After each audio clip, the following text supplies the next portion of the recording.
بڑا پیار کرتا ہے باپ اپنے بچے سے، میں صحیح بتاتا ہوں آپ، بڑا پیار کرتی ہے ماں اپنے بچے سے، لیکن یاد رکھنا اس پیار میں کہیں وہ اخلاقی حدود کو کراس نہ کر جائے۔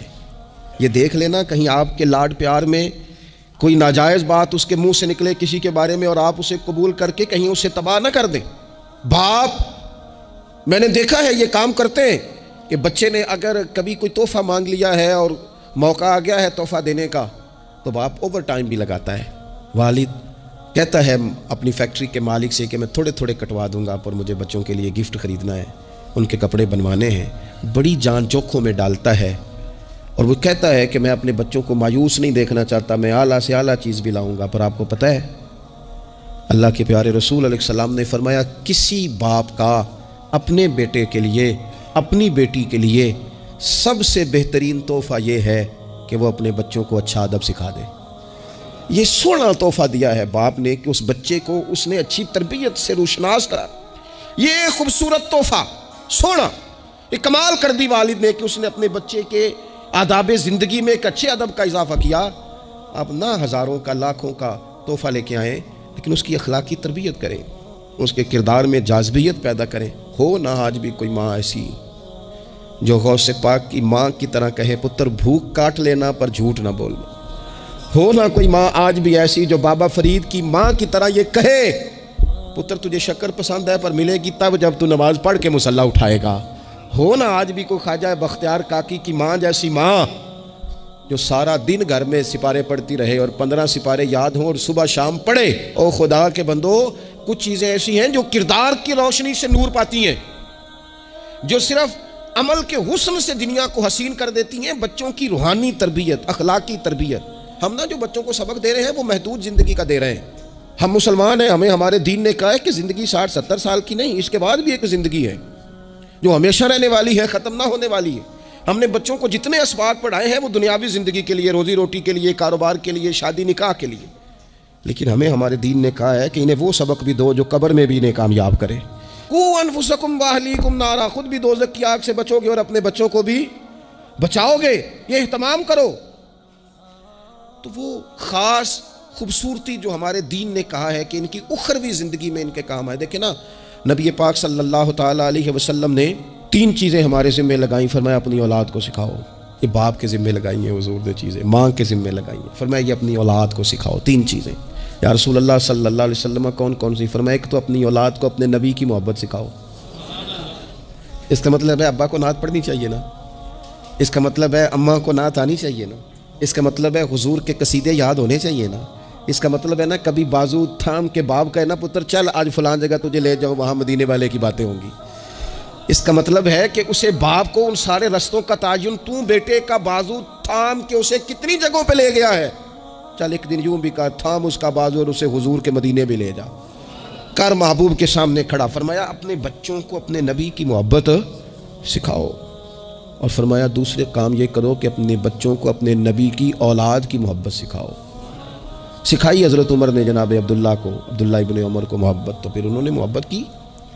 اپنی اولاد کو اپنے نبی کریم کی اولاد کی، اہل بیت کی محبت سکھاؤ۔ اور تیسرا حضور نے ذمہ لگایا کہ اپنے بچوں کو قرآن پاک کی تلاوت سکھاؤ۔ یہ ماں باپ سکھائیں، پہلے خود سیکھیں پھر اپنے بچوں کو سکھائیں۔ انہیں کہ پتر آ بیٹھ میرے پاس بیٹھ کے قرآن شریف پڑھ، میں تجھے پڑھاتا ہوں۔ تلاوت کلام مجید تو ہر مسلمان کے لیے صحیح تلفظ سے سیکھنا ضروری ہے، تو پہلے سیکھیں پھر سکھائیں۔ تو ان کی اخلاقی تربیت، روحانی تربیت، 2 انسان کی تربیت کے مزاج ہوتے ہیں، ایک اس کی ظاہری تربیت ہوتی ہے، ایک اس کی باطنی تربیت ہوتی ہے۔ اس کے ظاہر کا بھی خیال کریں۔ نبی پاک علیہ السلام کے سامنے ایک بچہ کھانا کھا رہا تھا تو جہاں سے مرضی کھا رہا تھا، تو اللہ کے پیارے رسول صلی اللہ تعالیٰ علیہ وسلم نے فرمایا سیدھے ہاتھ سے کھاؤ اور اپنی سائڈ سے کھاؤ، اللہ تمہیں برکت عطا کرے گا۔ بچوں کو اخلاق کا، آداب کا طریقہ بھی بتایا جائے۔ ہمارے ہاں نا شادی سے واپس آ کر، محفل سے واپس آ کر بچوں کو ڈانٹا جاتا ہے کہ آج تو آپ نے بڑی انسلٹ کرا دی، آپ کو روٹی نہیں کھانی آئی۔ تو بھئی یہ بچوں کو آپ ڈانٹے نہیں، یہ تو آپ کو چاہیے تھا کہ اس سے پہلے سکھایا جاتا کہ کھانا کیسے ہے، بیٹھنا کیسے ہے، جانا کیسے ہے، کسی سے سلام کلام کیسے کرنا ہے۔ یہ ڈانٹنے کی بات ہے؟ یا استاد کو چاہیے تھا کہ اپنی کارکردگی پر غور کرتا، بجائے اس کے کہ اپنی کارکردگی کو دہرایا جائے۔ الٹا آپ اس شخص کو ڈانٹ رہے ہیں جو زیر تربیت ہے، اور پھر بعض اوقات یہ ہوتا ہے کہ بچوں کو اس طرح ڈانٹا جاتا ہے، ہمارے صوفیاء نے لکھا ہے جب بچے پہ غصہ آئے تب اسے سزا نہیں دینی، ایک دن بعد سزا دو یا کچھ گھنٹوں کے بعد، اس لیے کہ غصے میں جو سزائیں دی جاتی ہیں وہ حد سے کراس کر جاتی ہیں۔ بچوں کو مناسب انداز میں سزا دینا بھی شریعت میں موجود ہے۔ سب سے زیادہ حضور پیار کرتے ہیں امت سے، لیکن نبی پاک صلی اللہ تعالی علیہ وسلم نے فرمایا 7 سال کے بچے کو نماز کا کہو اور 10 سال کا نہ پڑھے تو سزا دو، اسے مناسب حد تک تنبیہ کرو، سزا دے کے بھی پڑھاؤ، کیونکہ عمر ایسی ہوتی ہے آپ کو فصل کو پانی بھی دینا پڑتا ہے اور جڑی بوٹی کو کاٹنا بھی پڑتا ہے۔ اب کو بندہ کہ نہیں میں بڑے مہربان طبیعت کا مالک ہوں جی میں جڑی بوٹی کیسے کاٹوں، تو بھائی جڑی بوٹی کو کاٹنا بھی فصل سے پیار ہی ہے، اس پر بھی توجہ ہونا چاہیے۔ ایک مناسب مقدار میں آپ کسی چیز کو بھی رکھیں، افراط اور تفریط سے پاک، بچے کو مناسب حد تک آپ تنبیہ کریں، اس کی ظاہری باطنی تربیت پر توجہ دیں۔ حضرت عمر بن عبدالعزیز رحمۃ اللہ علیہ کے والد مصر میں ہوتے تھے، اور جناب عمر بن عبدالعزیز حضرت صالح بن کسان رحمۃ اللہ علیہ کے محدث تھے، ان کے پاس مدینہ طیبہ میں تعلیم حاصل کرتے تھے۔ تو آپ نے اپنے استاد صاحب کے پیچھے عصر کی نماز پڑھی تو ایک رکعت آپ کی لیٹ تھی، اٹھ کے آپ نے نماز پوری کی، تو حضرت صالح بن کسان محدث تھے، عالم تھے، حدیث پاک کو جاننے والے، وہ حضرت عمر بن عبدالعزیز سے کہہ رہے ہیں بچپن ہے اور والد مصر میں۔ انہوں نے پوچھا بیٹا کہاں تھے نماز میں، ایک رکعت میں میں نے دیکھا کہ آپ نے دیر سے نماز پڑھی ہے۔ تو عرض کرنے لگے میں نا حضور کنگھی کر رہا تھا، بعض بچے آئینے کے سامنے کھڑے رہتے ہیں پھر بڑی بڑی دیر ہی کھڑے رہتے ہیں، کنگھی کر رہا تھا تو ذرا دیر ہو گئی۔ حضرت صالح بن کسان رحمۃ اللہ علیہ نے ان کے والد کو مصر میں خط لکھا، فرمانے لگے جوانی بھی ہے، موقع بھی ہے، فرصت بھی ہے، اور ابھی بھی آپ کا بیٹا جماعت سے نماز نہیں پڑھتا۔ مصر میں خط گیا، آج جب میں نے پوچھا ہے تو اس نے کہا میں کنگھی کر رہا تھا، اتنے معمولی سے کام کے لیے اس نے تکبیر اولیٰ چھوڑ دی۔ اب وہاں مصر میں بیٹھے والد نے یہ نہیں کہا کہ مولوی صاحب آہستہ آہستہ ٹھیک ہو جائے گا، آپ کو کیا ہو گیا ہے، کوئی بات ہے کرنے والی۔ انہوں نے وہاں سے گھوڑے پہ بندہ دوڑایا، بندہ مدینہ طیبہ آیا، اس نے کہا جاتے ہی عمر بن عبدالعزیز کو لے جانا حجام کے پاس اور اس کے سارے بال اتروا دینا، اور اسے کہنا پتر جن بالوں کی وجہ سے نماز رہ جائے ان بالوں کو سر پہ نہیں رہنا چاہیے، تیری جماعت کی رکعت رہ گئی پتر، اتنا بڑا کام اللہ کے حضور حاضری کا موقع تھا۔ پھر اس کا رزلٹ کیا نکلا، حضرت عمر بن عبدالعزیز بادشاہ بنے، 39 سال عمر میں انہوں نے پوری امت کو خیر سے بھر دیا۔ حشام بن عبد الملک کے بھی 11 بیٹے تھے، جناب عمر بن عبدالعزیز کے بھی 11 بیٹے تھے۔ حشام جب دنیا سے گیا تو ہر بیٹے کو 10 لاکھ دینار آئے، اور جناب عمر بن عبدالعزیز جب دنیا سے گئے تو 11 بیٹے تھے اور 6 دینار تھے، اور جاتی دفعہ کہنے لگے پتر اپنے باپ پہ شکوہ نہ کرنا، تمہارا باپ بزدل تھا، 2 رستے تھے، یا تو میں اپنے لیے جہنم کٹھی کرتا اور تمہارے لیے جائیداد بناتا، لیکن میں بزدل تھا، دوزخ سے ڈر گیا، میں جائیداد نہیں بنا سکا، اپنے باپ کو معاف کر دینا۔ تو بچے کہنے لگے ابا جی ہم جس گلی سے گزرتے ہیں لوگ اٹھ کے کھڑے ہو جاتے ہیں کہ نیک باپ کی اولاد جا رہی ہے، اچھے باپ کے بچے جا رہے ہیں، ہمیں کوئی ضرورت نہیں جائیدادوں کی۔ وہ شخص جو یہ بیان کرتا ہے نا کہ 6 دینار چھوڑ گئے تھے، وہ کچھ کفن دفن پہ لگ گئے، کچھ اور کسی کام لگ گئے، 6 دینار کل بچے بچوں کے پاس، 11 بیٹوں کے پاس، لیکن وہ شخص کہتا ہے وہ جو 10 لاکھ دینار حشام بن عبد الملک کے بچوں کو آئے تھے وہ مسجدوں کے سامنے بھیک مانگا کرتے تھے، کیونکہ جب بچوں کو بنا اس طرح کا دیا گیا کہ کھانے میں پینے میں موج میں اڑا دیا مال، اور یہ جو 6 دینار 11 بیٹوں کو دے کے گیا، رب نے اتنی برکت دی کہ ایک ایک بیٹا ایک ایک وقت میں 100 گھوڑے مال کے بھرے ہوئے رب کے رستے میں خیرات فرمایا کرتے تھے۔ اصل دولت اولاد ہے، اصل دولت اس کا اخلاق ہے، اصل دولت اولاد کی اخلاقی تربیت ہے۔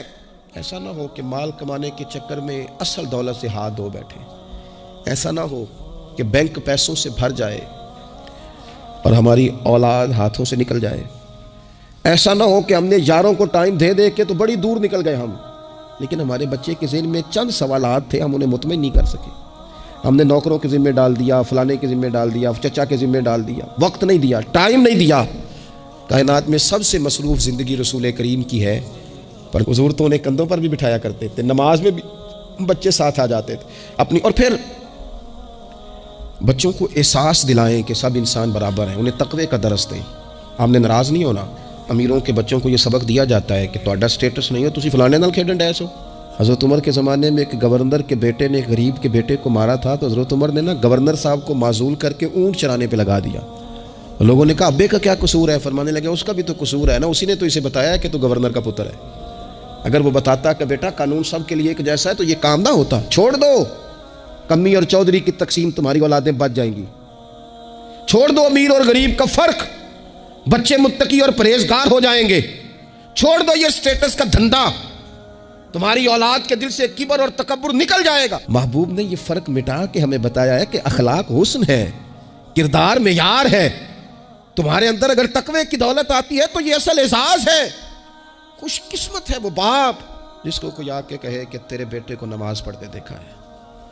میں نے ایک جگہ ایک تراویح پڑھی تو میرے ساتھ ایک صاحب تراویح پڑھ رہے تھے، وہ روتے جا رہے ہیں. تو میں یہ سمجھا کہ شاید ان کو قرآن مجید کی سمجھ آ رہی ہے، چلے تھوڑا بہت، میں بھی طالب علم ہوں قرآن پاک کا. تو میں نے کہا ایسی آیات تو نہیں ہے اتنا رونے والی، لیکن بہت ہی رو رہے ہیں. تو 2 رکعتوں کے بعد میں نے ان سے کہا کہ اب تو آپ کی کیفیت وہاں چلی گئی ہے کہ نماز میں اتنی آواز نکلنی نہیں چاہیے، کیا مسئلہ ہے؟ تو کہنے لگے حضرت صاحب میرا پتر پہ تراویح پڑھانا ہے. تو یہ دیکھیں نا، یہ بہت بڑی خوبصورتی ہے. لیکن یاد رکھیں اس کا حافظ قاری عالم ہونا بھی بڑی بات ہے، لیکن شرط یہ ہے کہ وہ اخلاقی طور پر اگر ایک اچھا انسان بن جائے تو پھر بھی بڑی بات ہے. اگر آپ کو یہ کوئی آ کے بتائے کہ میں جا رہا تھا چکی پہ گندم لے کر پسوانے کے لیے، لیکن تیرے بیٹے نے تو جلدی سے موٹر سائیکل روکا ہے، اس نے کہا چچا جان مجھے دینا، میں چھوڑ کے آتا ہوں، اور میں جا رہا تھا ڈاکٹر کی طرف دوا لینے، لیکن اس نے کہا کہ آپ ادھر میرے ساتھ آئے نا، میں جاتا ہوں آپ کو لے کر کے. یہ بہت بڑا اعزاز ہے. بچوں کو اخلاقاً مضبوط کر دینا، ان کے کردار کے اندر وہ خوبصورتی لے آنا. میں بڑے درد سے آپ سے عرض کروں، ہم اپنی اولاد کی تکلیف نہیں دے سکتے، دیکھی نہیں جاتی، کیسے دیکھیں گے؟ تو مجھے بتاؤ، کیا خدا نہ خواستہ اللہ تعالیٰ سب کو محفوظ کرے، قیامت میں اگر اولاد کو عذاب ہوگا تو دیکھا جا سکے گا؟ اور اگر نہیں دیکھ سکتے تو پھر خدا را کبھی بھی انہیں رزق حرام نہ کھلانا. تھوڑی روٹی لیکن حلال، تھوڑا مال مگر جائز، سادہ سواری مگر جائز پیسوں. میرے نبی پاک صلی اللہ علیہ وسلم نے فرمایا جو گوشت حرام سے پلے گا وہ جنت میں نہیں جائے گا. اپنے بچوں کے لیے رزق حلال کا بندوبست کریں. جس طرح ڈھونڈ کے لاتے ہو نا بچوں کے لیے اچھا گوشت، ڈھونڈ کے لاتے ہو نا بچوں کے لیے وہ غذا جس میں ملاوٹ نہ ہو، ڈھونڈ کے لاتے ہو نا بچوں کے لیے وہ والا کھانا جو غیر معیاری نہ ہو، معیاری ہو، ڈھونڈ کے لاتے ہو نا خالص چیزیں اپنے بچوں کے لیے، اسی طرح ان کے لیے طیب اور طاہر رزق بھی لے کے آؤ تاکہ ان کے اندر روحانیت پیدا ہو، تاکہ تقوی کی روشنی دوڑے. امام حسن رضی اللہ تعالیٰ عنہ مسجد نبوی شریف میں تشریف لائے تو صدقے کی کھجوروں کا ڈھیر لگا ہوا تھا. ایک کھجور بچپنا تھا، اٹھا کے منہ میں رکھ لی. اللہ کے رسول صلی اللہ علیہ وسلم نے انگلی ڈال کے نکال دی. فرمایا پتر میری اولاد کے لیے صدقہ جائز نہیں ہے. انگلی ڈال کے حضور نے نکال دی. ہمیں یہ سبق دیا کہ تمہاری اولادوں کے قریب صرف وہ رزق جانا چاہیے جنہیں رب رسول نے ان کے لیے جائز رکھا ہے. اگر گلے میں انگلی ڈال کر بھی تمہیں وہ لقمے نکالنے پڑے تو نکال دینا.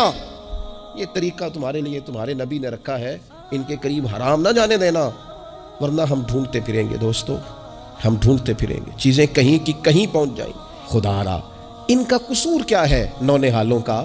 یہ تو ہماری گود میں پلتے ہیں، کیوں ہم انہیں وہ والا مال لا کے دیتے ہیں جو ان کے لیے جائز نہیں؟ کیوں ایسی چیزیں انہیں فراہم کرتے ہیں کہ ان بیچارے بھولوں کو پتہ ہی نہیں ابا کیا کچھ لے آیا؟ طیب، حلال، پاکیزہ، صاف ستھرا، معیاری ان کے لیے غذا کا بندوبست کریں. اور ان کے لیے ایک بات اور آپ کو آخر میں عرض کرنی ہے، یہ آپ نے نا میری منت سمجھنی ہے. اس طرح بچوں کو نسخے بتاتے ہیں نا کمائی کرنے کے، اس طرح انہیں ہنٹس دیتے ہیں نا دنیا میں چھا جانے کے، اس طرح آپ اپنے بچوں کو وظیفے بتائیں، انہیں اذکار کی فضیلت والد صاحب بتائیں. کیوں؟ کہ یہ میرے نبی پاک کا طریقہ ہے صلی اللہ تعالی. دیکھو نا حضور کے دروازے سے سب کو سب کچھ ملتا ہے نا. اور صحابہ کہتے ہیں جو چیز نہیں سنی نا کبھی وہ لفظ نہیں ہے، یہ لا نہیں ہے، یہ سنا ہی نہیں کبھی.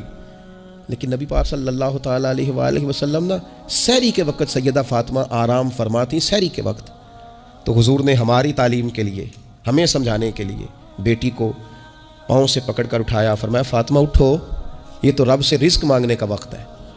اٹھو، طلوع فجر سے طلوع صادق تک اللہ تعالیٰ رزق تقسیم کرتا ہے. اٹھو، مصلے کو آباد کرو. شاید یہی وہ سبق تھا کہ امام حسن کہتے ہیں پھر میں نے اپنی ماں کو ساری رات ہی مصلے پہ دیکھا، سارا دن ہی دعائیں مانگتے دیکھا. او دیکھو میرے دوستو، حضور کے دروازے سے سب کو سب کچھ ملتا ہے، پر جب سیدہ فاطمہ نے کہا تھا نا یا رسول اللہ غلام مل جائے، تو کریم رسول نے بیٹی کو وظیفہ دیا. چلو حضور کی سنت سمجھ کے ابا جی ایک ایک وظیفہ بتائیں نا اپنی اپنی بیٹیوں کو. بتائیں گے انشاءاللہ؟ چلو ایک ایک وظیفہ بتائیں نا بیٹوں اور بیٹیوں کو، اور کہیں کہ یہ میں بھی پڑھتا ہوں، بڑی برکت والا ہے پتر، تو بھی پڑھا کر. یہ وظیفہ بتائیں گود میں بٹھا کے. میں نے کہا ہم ہنٹس دیتے ہیں مال کمانے کے، یہ بھی تو دو نا. تو نبی پاک علیہ السلام نے کہا پتر غلام تو میں مدینے کے غریبوں پر تقسیم کروں گا، لیکن تجھے ایک وظیفہ دیتا ہوں، 33 بار سبحان اللہ پڑھا کر، 33 بار الحمدللہ پڑھا کر، 34 بار اللہ اکبر پڑھا کر. جب بھی یہ وظیفہ ختم ہوگا رب غلام آزاد کرنے کا ثواب عطا فرمائے گا. اس تسبیح کا نام ہی تسبیح فاطمہ ہے، اور شان یہ ہے کہ فرمایا اگر کسی کے گناہ سمندر کی جھاگ کے برابر بھی ہوں تو ہر نماز کے بعد یہ پڑھے، اللہ سارے گناہ معاف فرما دے گا. تھوڑا تھوڑا کسی وقت بیٹھ نہ جائیں بچوں کو لے کے گھر کے اندر کہ پتر آؤ نا آج درود شریف پڑھیں.